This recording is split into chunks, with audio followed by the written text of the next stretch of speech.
Hello and welcome to OBTV, a working group of Occupy Boston, which spreads information to assist communities in collaborating between each other. I am your host and a guest host today, Lolita Kelsey, and I am so excited about the information that we're going to be bringing to you. And I'm also excited about the expert guests that I have to bring you that information. Now, a lot of us have been thinking about phone calls, cell phone calls, different rates that we've been charged. But what we're going to learn today, you'll be very, very shocked to hear what your government, your state government has been charging or helping to charge prisoners and families of prisoners and people that interact with prisoners, the rates that they pay for phone calls. So without any further ado, I'd like to welcome you. I would like you to stay and listen to the information and make your own decision about the information that you get from us today. So first, I'm going to introduce my first guest, which is Liz Matos. She is a staff attorney for Prison Legal Services. Welcome, Liz. Thank you. Okay. It's an honor to be here. Great, great. So Liz, I've been hearing a lot of buzz about this telephone fight that Prison Legal Services have asked for the Department of Telecommunications and Cable to hear. Right. Could you tell us a little bit first about your background, about PLS, Prisoners Legal Services, and about this whole hearing fiasco? Sure. So I'm a staff attorney with Prisoners Legal Services now, and I've worked with legal services for the last 6 years now. And before that, I was an immigration advocate. So at Prisoners Legal Services, the case that we've filed with the Department of Telecommunications and Cable, it's really a petition in the sense that the Department of Telecommunications and Cable regulates the phone industry in Massachusetts. And one of the ways you can get a case before the department is to get 20 ratepayers to sign a petition if they're interested and if it's something that is concerning to them, and then you file that with the department. So we did that, and we actually set that up back in 2007, but the department didn't docket the case. We started working on it back in 2007, submitted it to the department a couple of years before they docketed the case, which was just last November. Okay. And so now, according to statute, the Department of Telecommunications and Cable is required to hold a public hearing, which is what happened this week. So the public hearing is the wider public's opportunity to come and talk about why they think that prison phone rates should be lowered. And what we challenged in our petition isn't just lower phone rates, but also the quality of the service, because many of our clients, mostly friends and family of prisoners themselves, and also attorneys who receive calls from prisoners, have complained about the quality of service in addition to the rates being so high. Absolutely.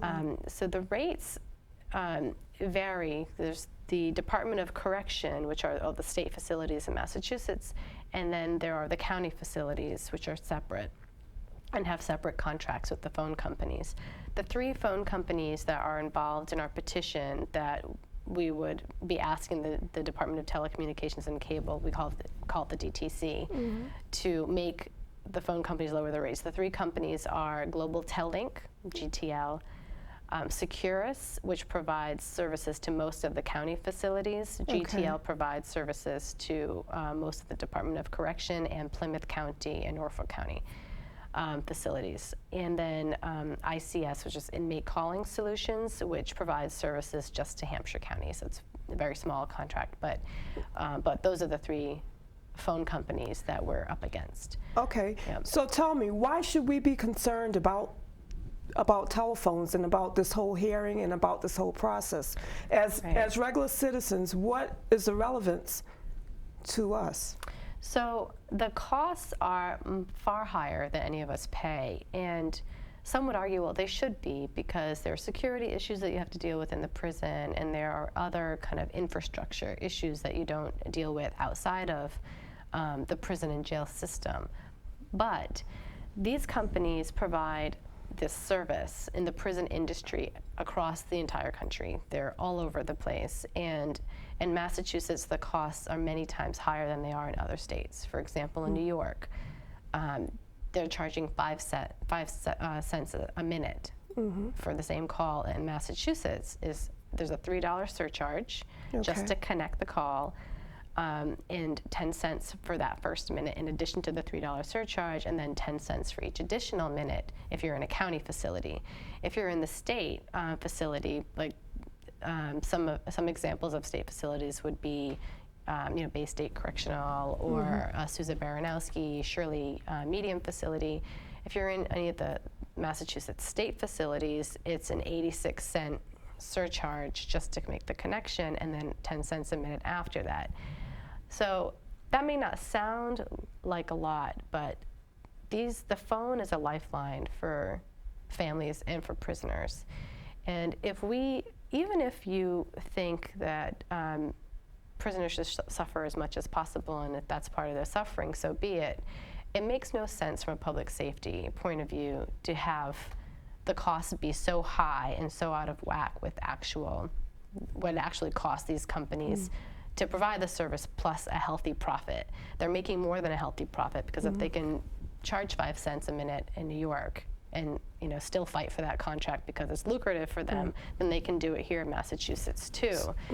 But the real thing that's concerning, and the reason we took the case on, is because it affects the families and the prisoners themselves. Absolutely. For many of these families, the phone is the only way that they can communicate with their loved one, because prisons are usually in rural areas, far away, not close to public transportation, and many of these families don't have cars. So we're talking about disproportionately low-income families, largely families of color, but not all, low-income, pretty much across the board, most of the families. Of course, you have many families that aren't suffering financially, but the majority are.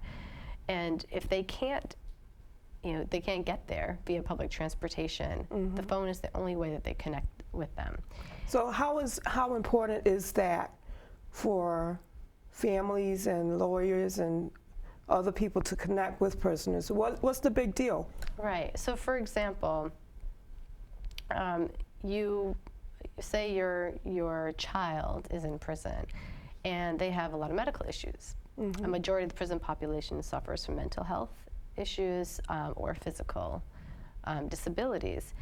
And as a parent, I think any parent would understand that regardless of why your child is in prison or whatever mistake that they made, you want to know that they're okay. Okay. And prison is a stressful environment. Many would argue that it should be, but regardless of what you think about what prison should be like, the bottom line is that it is a stressful environment. There are fights that break out. We constantly hear about people being put in solitary who have mental health issues.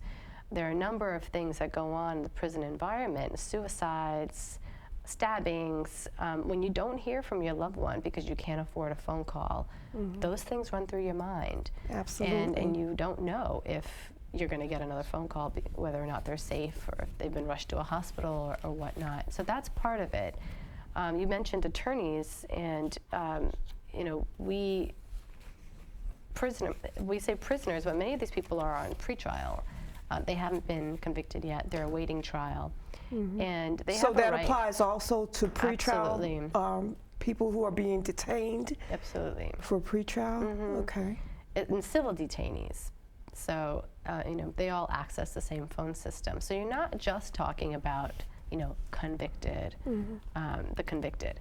So, and those people have a due process right to, to advocate for themselves and have their lawyers access information from them on a regular basis.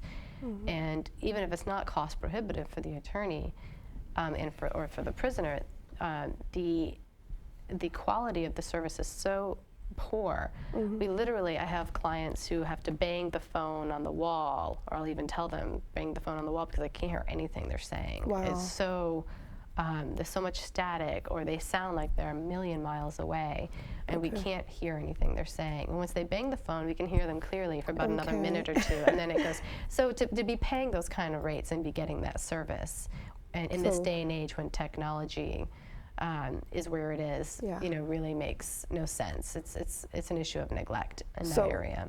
So yes, I believe that may be valid, but some people are going to say no, that's not valid.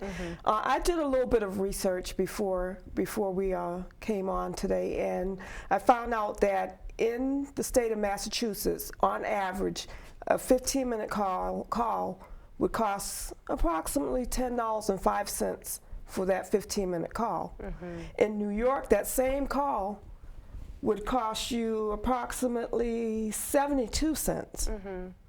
Rhode Island, $5.22.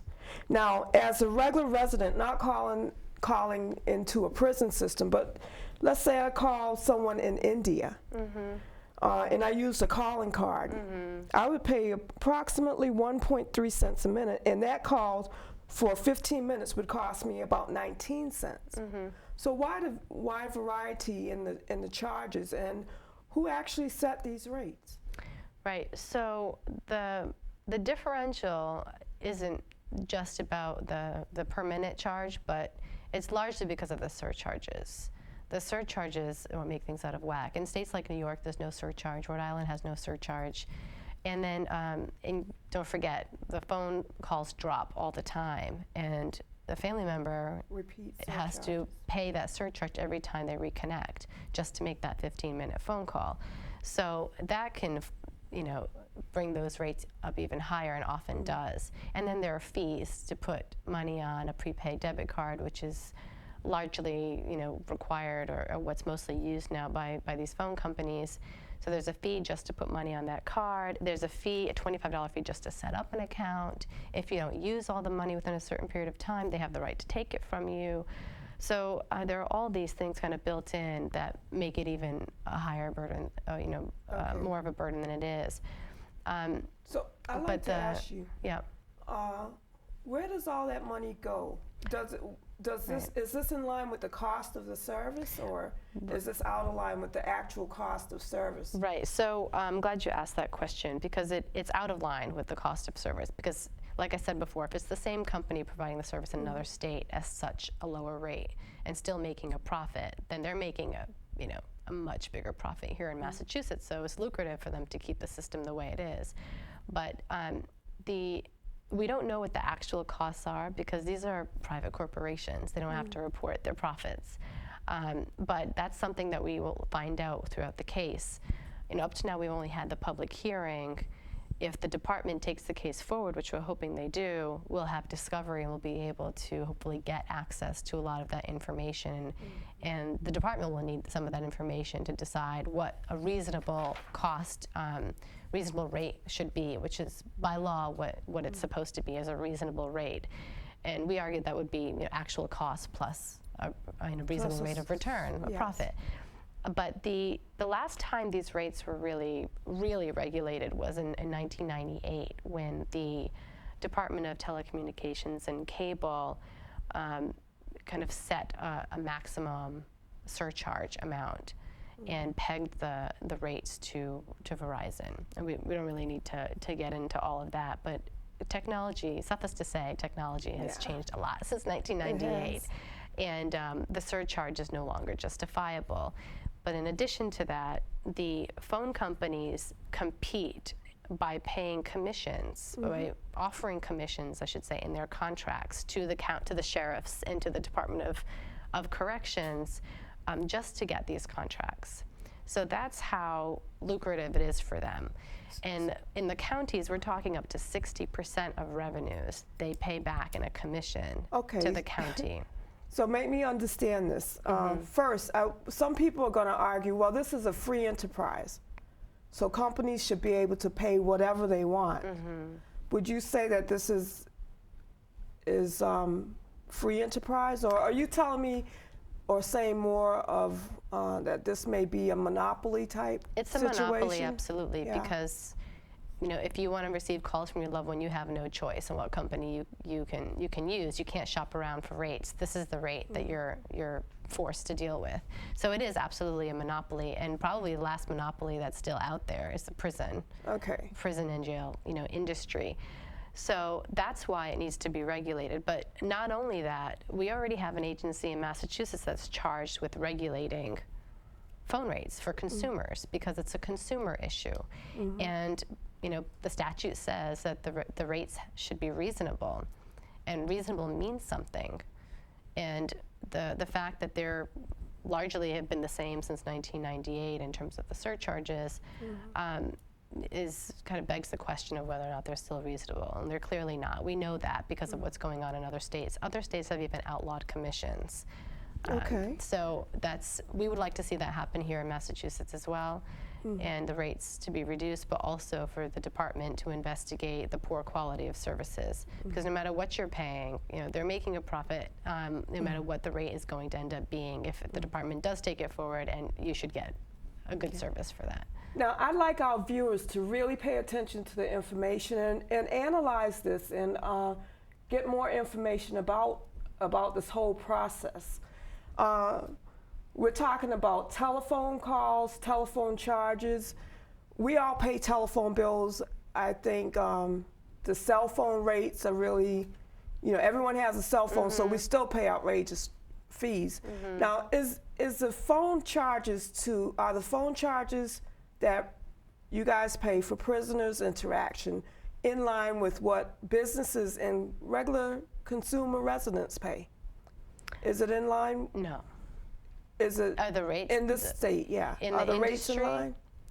In the prison phone industry? Well, as compared to residential and businesses that makes phone calls? No. How far apart could that possibly be? Because of the surcharges in particular, very far apart. I don't really know anyone who pays 10 cents a minute for a call anymore. Plus a surcharge. Yeah, plus a surcharge every time you connect, plus a fee to put money on your card. You can have a Go phone, a pay-as-you-go phone here, and you get $25. You get $25 of calls. Right. You don't get $25 plus a $25 fee or plus a $7 fee just to put money on the phone. So, because of all of that, it's really out of whack. But even the per minute charge is higher than I think the going rates now.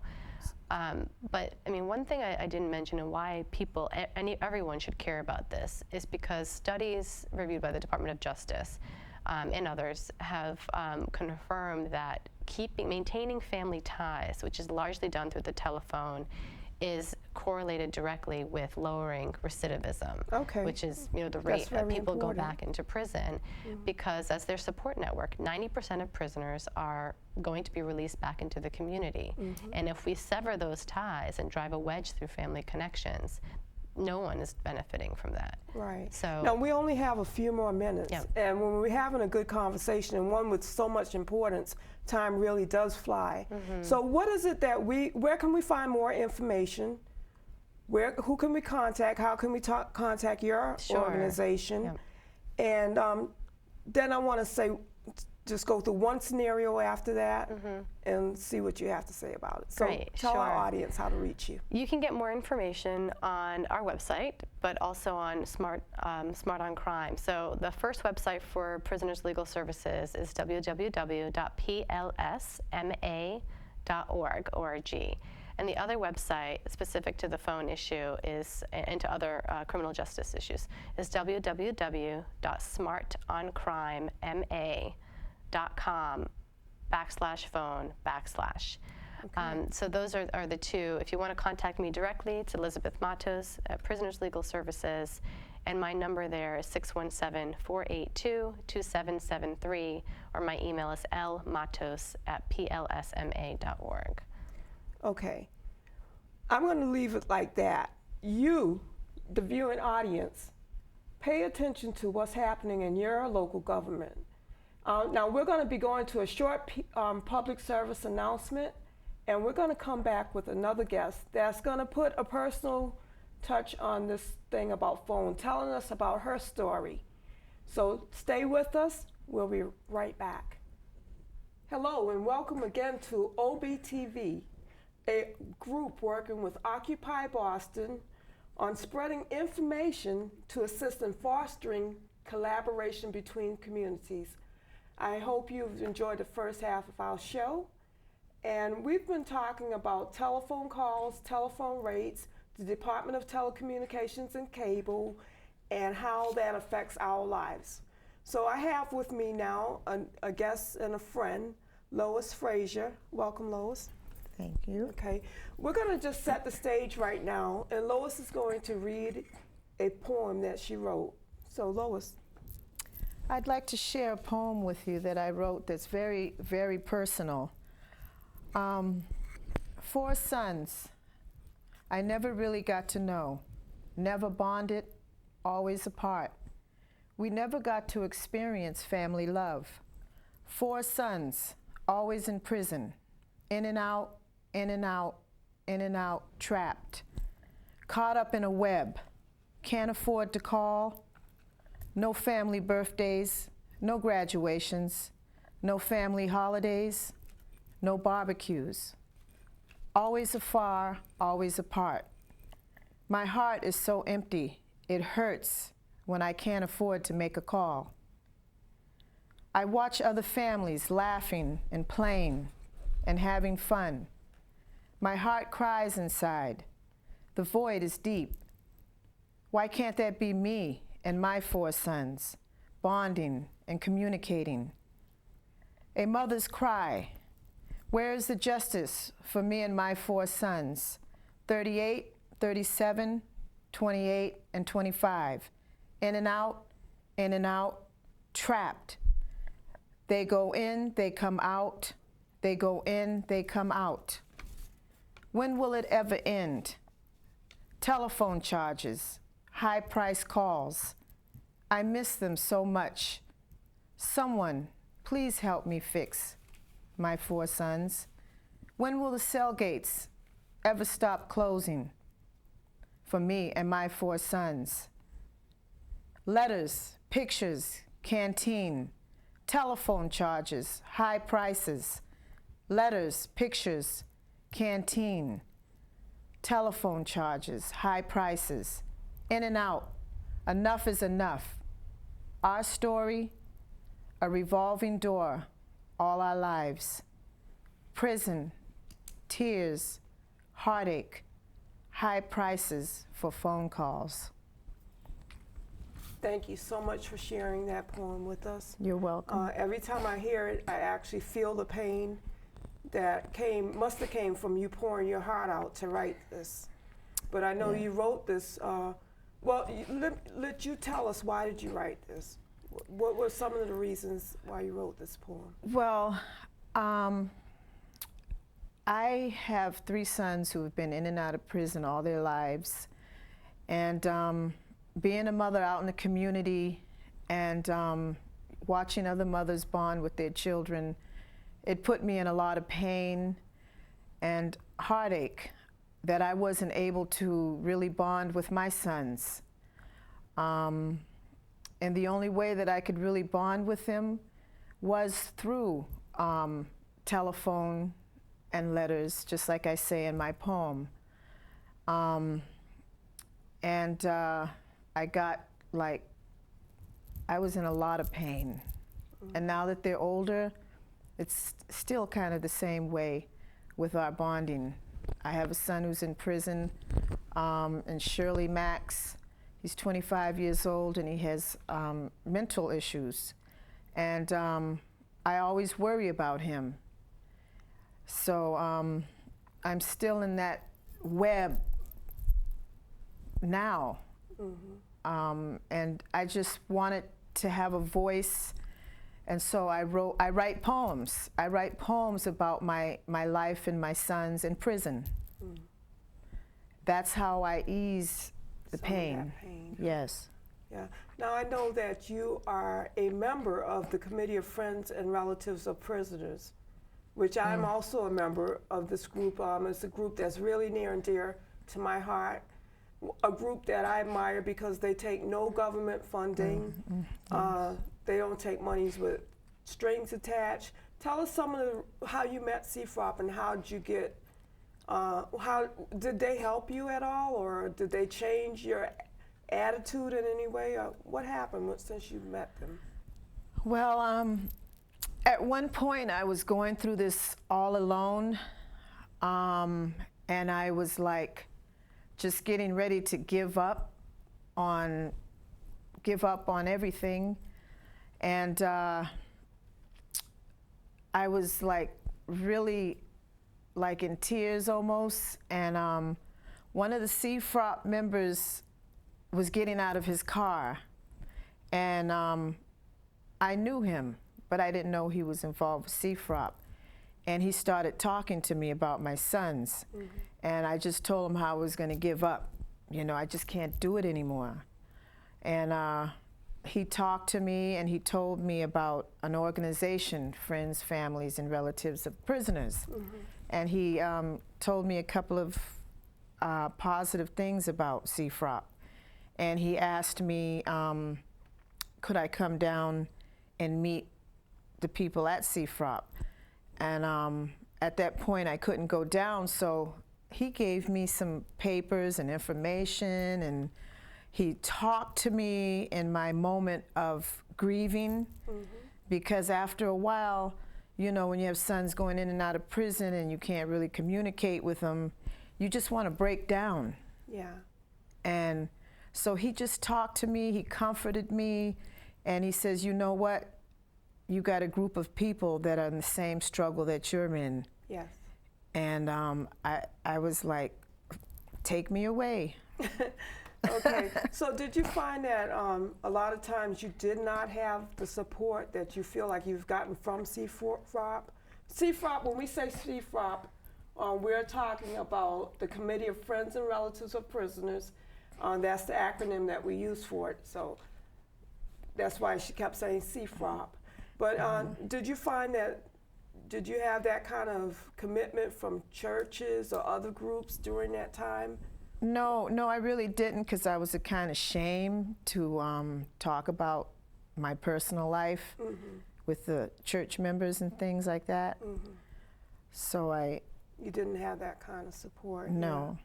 So now we know that we all went to a hearing on last Thursday that was requested by Prisoners Legal Services and was held at the Department of Telecommunications and Cable. I know that you had, at one time, you told me that you had a phone bill that was outrageously high. And could you tell us first a little bit about that phone bill and what it did to your life? Yes, it was my house phone through Verizon. Through having, at that time, it was collect calls. From prison. Yeah, from the prisons. And what happened was I got my bill, and it was $500. And it's been a long time since I've ever had to have a house phone again because of that bill from the prison calls being so high. It was like maybe, I don't know, 4 or 5 years ago. Mm-hmm. And I still haven't been able to have a house phone because of that bill. And my credit is bad with that bill.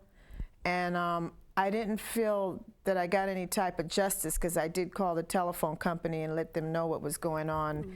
And there was really no justice or compassion or anything. I've been phoneless from a house phone for a long time, and I really need one. Mm-hmm. So I know that the rates were basically what put you in that situation. Now, we have cell phones today where you could pay, $55 to $120 a month and get unlimited services. If that had been the case, would you have been in the spine with a $500 for 1 month bill from your sons in prison? Well, it's kind of like hard still, because the prices are so high. Mm-hmm. I find myself having to, because I am on low income and I'm a single parent, and I get low income monies from things you do. Yeah. So, oh my God. Even that is high, putting, the money that I have to put on the phone to call, for them to call me. Right. Now, these are prepaid cards that you put your money on, right? Well, I use a credit card. So a how credit does that card. work? You have to go to the check cashing place, or you can call them, and they either charge you $25 or $50 for each time you put money on the phone, and then they charge you a surcharge to put the money on the phone. Okay. It's just constantly, it's money, money, money. Do you also have to send your sons, or do you try sometimes to send them money for canteen and things like that? Have you been able to afford to go and visit them by paying? No, I can't afford a car. I can't get up there, and that's where CFROP comes in too. Okay. They help me to, like, if I need to go see a son or two when they're in, to drive up there for free. Okay. When you say free, do you mean that you pay the gas and they do something? No, it's just they do Is it out it of the totally kindness free? of their hearts. Yeah. What do they ask for you in return? Nothing. And when my son needs to call me, they let him call through their line, So it's a for real lifeline emergencies. for you. Yeah, for emergencies, because I've had a couple emergencies that CFROP had to help me, with my son's situation through the phones. Wow. Seems like a really good, well, I know for a fact it's a really good organization. Now, when you say that your credit was damaged, was this specifically basically because of the phone, and have you had anyone to help you to try to repair that since then, or? No, I just gave up on that bill. Okay. They keep sending it to me, and when I've wanted a house phone, I can't get a house phone. And now I really want a house phone, but I can't get a house phone because of that bad credit from those high charges. Okay, so tell me about your testimony at the hearing on Thursday, and also tell me what you thought of the whole hearing in general. What did you take back from this hearing? Well, I said to myself, it's about time, that we could have a voice around this, because years ago it was frustrating for me, and then this came up, and when I came in, it was kind of intimidating, because I'm just a mother from the community, trying to represent my sons and stuff, and everybody was sitting there in suits and ties, the Wall Street look, type of thing. It was it was kind of intimidating, but I told myself, I have to be courageous, and for once in my life, really speak up about how I feel, and not allow my fear and doubt around these type of big guys and issues, money guys and stuff, and to speak up. And I did it. I believe I you do represent 99% of us, including maybe some of those guys that look like they were on Wall Street. They just don't realize they're in the 99%. Yeah. We look at where this money goes. We don't know where it goes. We know that the phone systems don't cost that much. I mean, to make a call, it doesn't cost that much. So what I believe, as a community needing to do is to educate ourselves, find out where the money is going to. We understand there's a monopoly, and it's really easy when you really look at it and break it down. You look at someone like Ross Perot.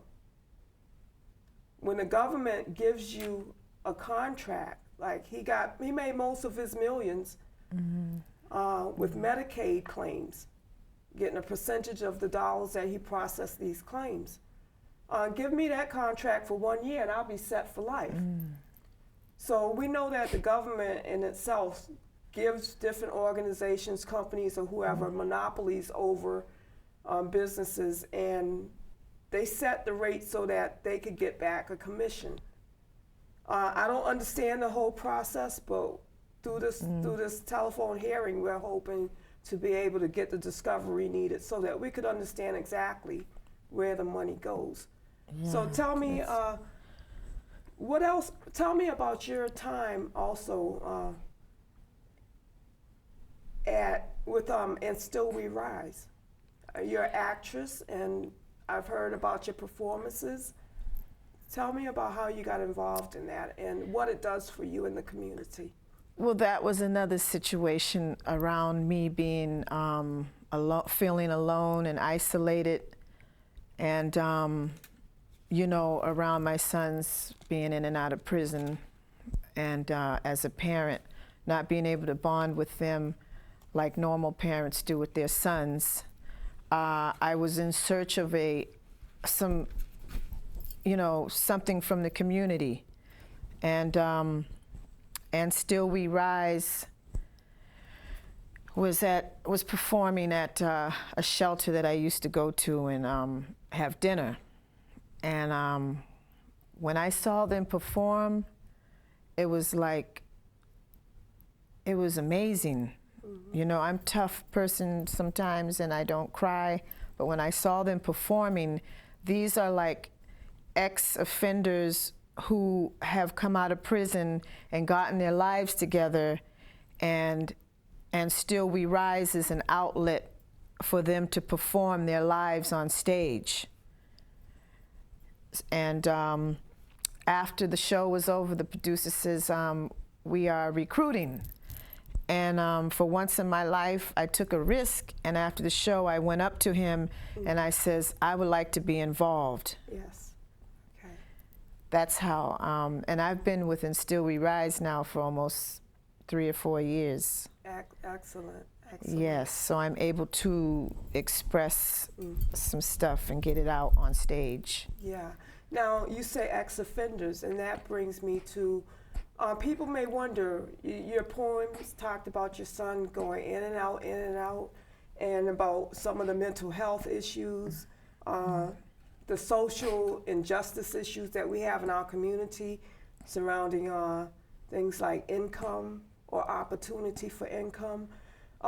Would you say that, what would you tell me about your sons as far as the hope that get drawn out of them from not being able to find a job, or because of Corey, which is the criminal offenders record or something like that?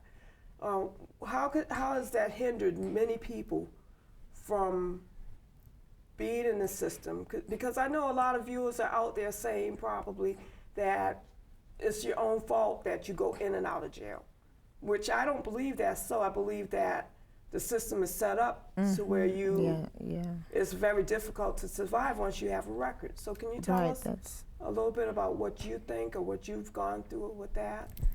Well, in my own personal life, because it's a cycle, I wasn't really available to my children because I was in my own addiction out there, coming up the way I came up in the dysfunctional family home.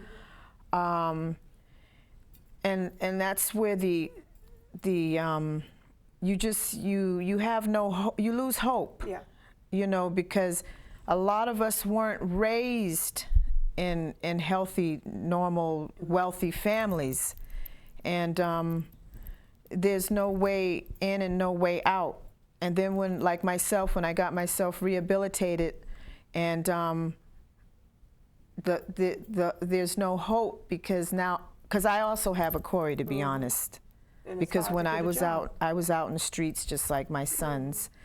And I am now trying to get a life. And I know how it feels when these guys get out and they don't have any education. They don't know how to read. They don't know how to work. And if they do get a job, they don't keep the job because they don't know how to communicate with the people in the environment on the job. And then they just lose hope and they just go right back to what they know. Right. You know, because people aren't there's no real training out there to back them like when they go into a job and have to deal with employees and officers. Right. So I absolutely know that we have so many issues in our yeah. community that stems, I believe, from economic distress. That's what And it I is. believe that in a way it feels like society sometimes try to colonize people. And I'm happy about the Occupy movement to let Me people know too. that you too are in the same struggle with each one of us. Yes. So I've been so happy. I'm so happy to have had this chance to speak with you again. It's always a pleasure to have you in my seat. Likewise. Yeah. And I encourage you to keep on doing the work that you're doing. Unless you reveal to people about your past, no one would never or even imagine that you had any struggles in life, or with the smile that you keep on all the times that you even go through things now today. But I want to say that I really thank you and appreciate you being here. I really appreciate you, our viewing audience also. I hope that you'll be able to take something from this conversation. You can reach CFROP, the Committee of Friends and Relatives, at 617-267-1024. And as always, you can reach Occupy TV through the Occupy Boston movement. It's a great organization to get information from. I ask you to get yourself connected. Don't believe you're a 1%, because 1% is actually part of the 99% who makes us all the 100%. That's all today, folks. So I'll talk to you again soon. Good day.